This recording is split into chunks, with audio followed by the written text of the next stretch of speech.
Do I have roll call? Marie-Claire Gorham. Yes. John Krischer. Here. Susan Murphy. Here. Phil Pardue. Here. Mary Jo Williams. Here. We're all here. Thank you. Okay. I guess now we'll start the Pledge of Allegiance. Pledge of Allegiance. To the flag of the United States of America, and to the republic for which it stands, one nation, under God, indivisible, with liberty and justice for all.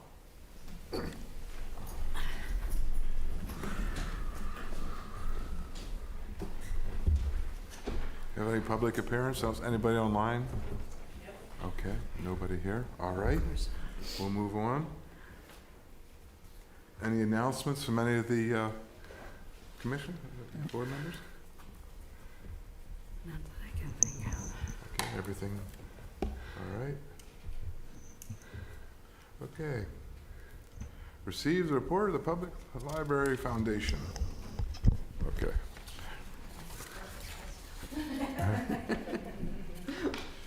Good morning, everyone. We are still in our summer hiatus with the board, but of course, Anita and myself are working feverishly to get our program set for the year. And it looks like that they are finalized. I'm really excited about that, and I'll be sending that information to you so you can join us. Also, we're working on developing our annual campaign for fundraising. And Ashley and I have already worked on our Monterey Gives campaign statement, so hopefully we'll be accepted into that program again. I'll find out soon, probably in September, if they'll accept us. And we're also working together on a social media and communication strategy with the rebrand refresh, but also with some social media marketing that we're going to work together to kind of support one another in all of our initiatives. So together we're stronger. And let's see what else is happening. And then, of course, our board retreat's happening September 14th, where we are joined by 5 new board members and 1 returning board member, Martha Drexel-Lynn. You may know her. She's coming back on our board.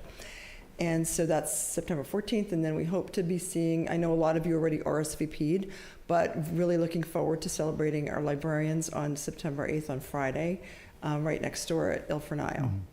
And that's what I have so far. Do you have any questions?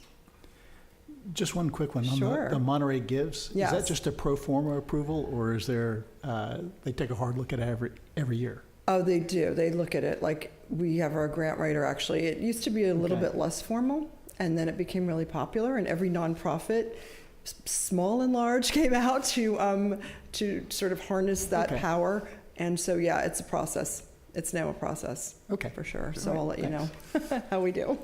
Thank you. Thank you. Any other questions from the members? Okay. Thanks. Okay, let's go to the approval of the minutes from last meeting. Anybody have any adjustments to it? Okay, I make a motion to approve the minutes from the June 28th, 2023 regular meeting. Do you have a second? Guys. Okay. Marie-Claire Gorham. Yes. John Krischer. Yes. Susan Murphy. Yes. Phil Pardue. Yes. Mary Jo Williams. Yes. Approved. Thank you. All right. Go to the librarian's report. And I apologize, in the hecticness of Car Week last week, I neglected to include the librarian's report that Leslie worked so hard on, and I had another chart that I was actually looking forward to showing you. I think I mentioned it at the last meeting, that kind of tracked more in depth over time what our collection numbers were as compared with door counts and circulation, starting with 1990, coming up through the present day, so we can see there's some correlations there that I want you all to be aware of, and we'll have that talk about ebooks. I apologize. That'll be for next meeting. Any questions? All right. Short and sweet. Okay, now receive the end of budget report for the fiscal year. Yes, we've all been waiting to see if we're under or over budget this year, right on target. So we're very close. Originally, we had budgeted and anticipated $317,900 in revenue.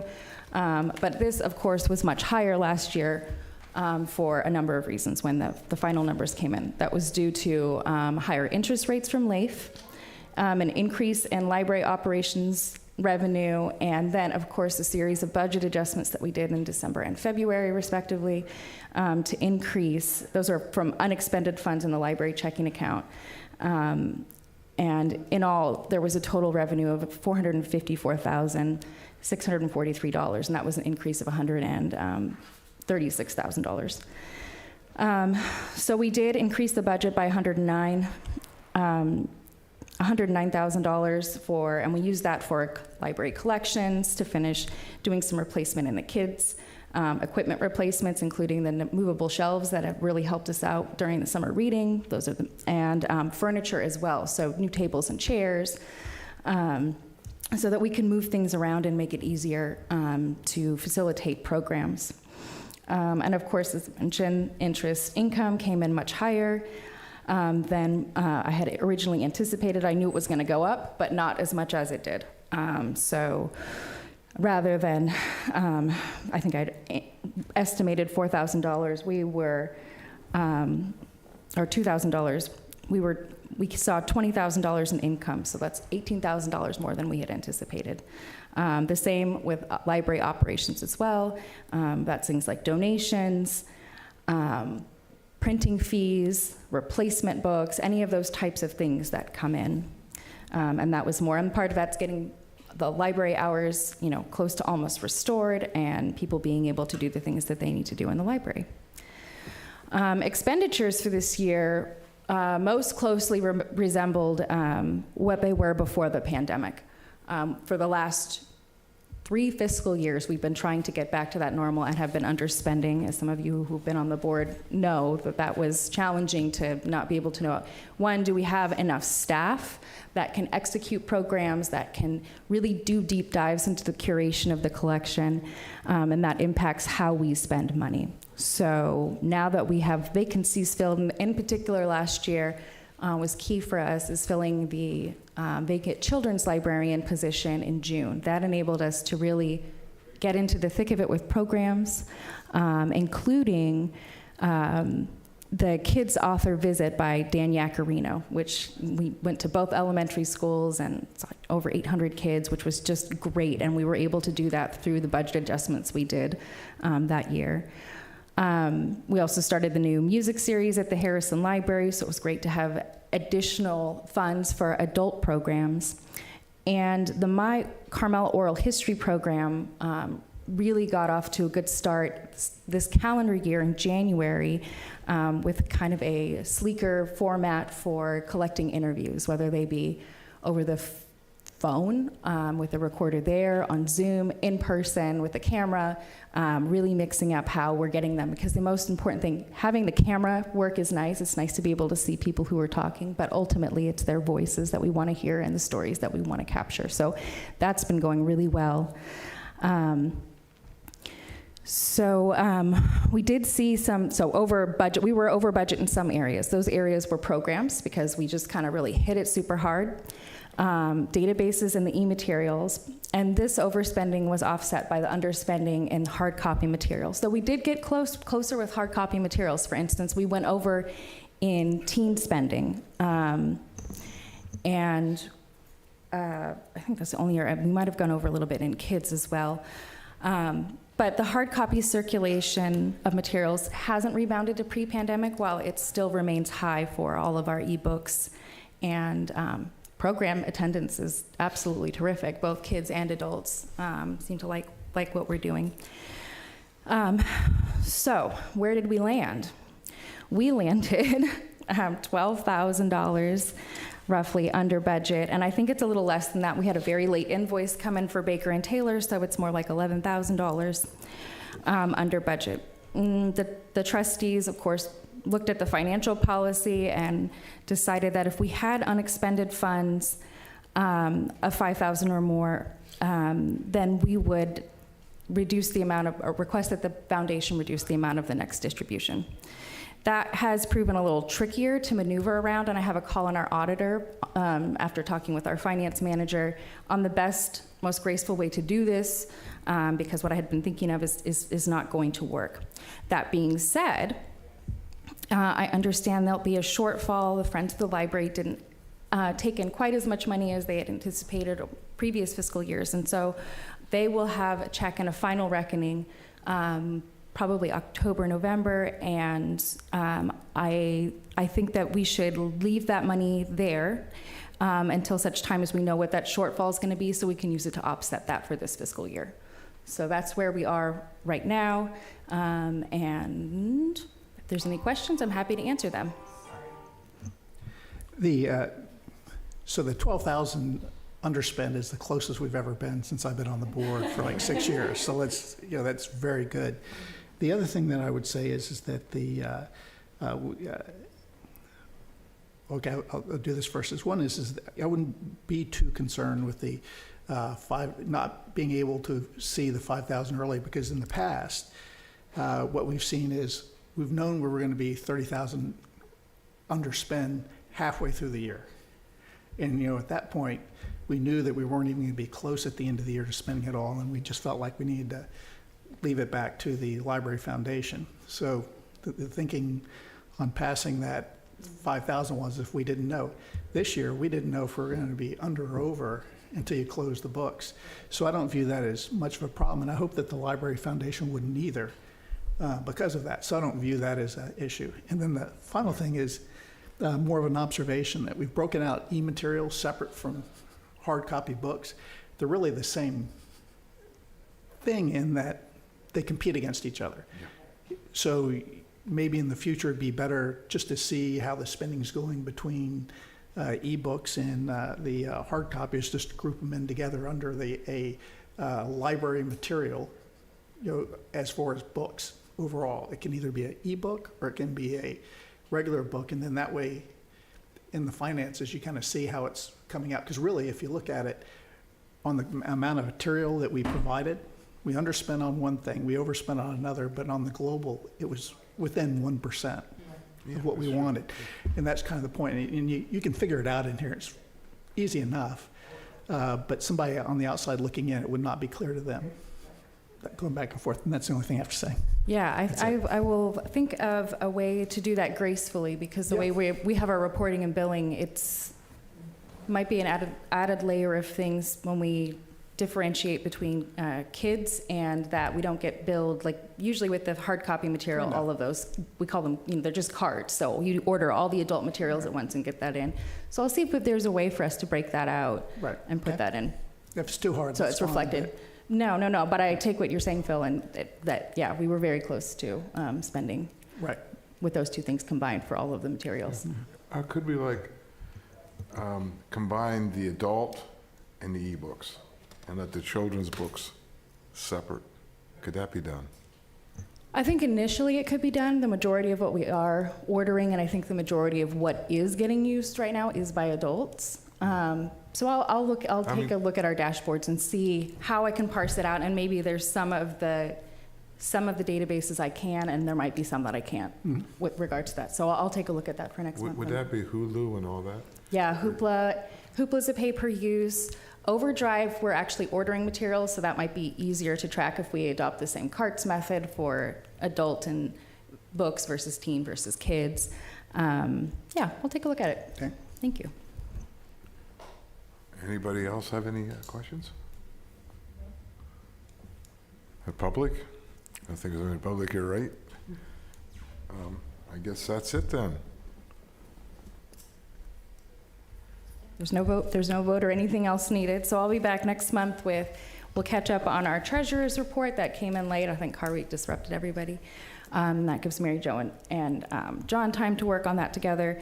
And we'll have the librarian's report for both July and August as well, and that chart that I mentioned that does a breakdown of spending and ebooks and all of those things. So we can take a look at where we are with trends. So we talked about the Alec filling in behind some of the shortfalls that we know coming up at the mid-year. Is it appropriate to just, if you know it's happening, just to do it in the second or third month of the year, make the adjustment, and then So your books are running correctly throughout the whole year, rather than just waiting till mid-year, or does it matter?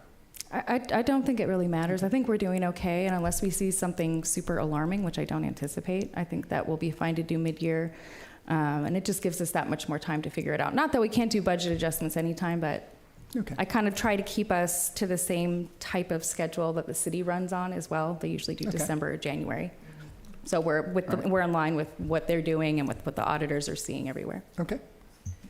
We have a meeting for Friends of the Library, I think it's around the 14th of September, and we should be able to tell you how much we can give you at that point. Perfect. Thank you, Susan. One question on, it seems to be now with inflation and the library being used more and more ebooks, that it's going to be awful hard to keep in the middle of the year what we're going to end up at the end. I think it's going to be almost impossible. Because when I was doing the treasurer's report, it seemed to be I don't know, this doesn't seem like in January we do the adjustment, we're going to know we're going to be at the end of the year, because things sort of change, I've noticed. Yeah, they go up and down month to month. We see that from the statistical reports. I see that with the billing in terms of, you can kind of tell when people are on vacation, because you see and the school breaks come up, Yeah. you can see our usage dip a little bit because people are traveling. And the same with ebooks as well. So we'll take a look at that, and I'm weirdly excited to show you the spreadsheet I made, which I think will answer some questions about ebooks, because I've been playing these kind of games with myself to go, okay, well, what if this? What if we had, a book on the shelf that was there for this much amount of time, and it's an audio book, and it cost us this much originally? How much does it cost us per use, and how does that compare with what ebooks are? So I'm taking a look at that and thinking about those things, so that'll be included. To John's point, this past year, we spent a lot more time making adjustments to the budget as the year went along. And at the end, we ended up at 12%. So, not 12%, $12,000. So, I think there is some use after the mid-year adjustment. The first half of the year it can do whatever it wants, but as you get close, going from mid-year to the end is probably too long, and we'd have to revisit along the way. And especially if we're going to give money back to the Library Foundation, if we Right. underspend, that's going to take we're going to have to look at it more often. Yeah. No, that's absolutely, we can do the budget adjustments after that first mid-year. We can do budget adjustments whenever we want to. I just make sure it's clear. Right. And sometimes, the budget adjustments are good, but sometimes it's nice to see us in individual columns, not overall, overspend, because then I get a better picture for planning for next year. The budget adjustments, yes, but it gets muddy and harder to see. I keep going back to what we originally adopted, what number 1 amendment was, what number 2 amendment was, to see where we augmented that in planning for the budget for this year. So either way, Well, there were many years where we just managed by the top line, and as long as we were in the black at the end. That's good. exactly right. So for the smaller accounts, like kids nonfiction versus fiction, I don't know that it's the best use of the board's time to transfer over $500 to nonfiction or things like that. So I've kind of left those small ones alone, but the big things and the bigger numbers, definitely we should do budget adjustments for. Well, the things that are in your strategic plan to make sure we're on track to meet those strategic initiatives. Anybody else have any questions? I guess. All right, anybody have any future plans? Any future things we want to look into? Next meeting? Nope. Librarians report, catch up on treasurer's report, fund statistics and ebooks. And that's all I have for the moment. I'm sure I've got a longer list, and I'm trying to balance our meetings, so I'll let you know, John. Okay. All right. That's it. I guess that's it. We'll adjourn. Right? Thank you. Very good. Sure, thank you. Very good, John.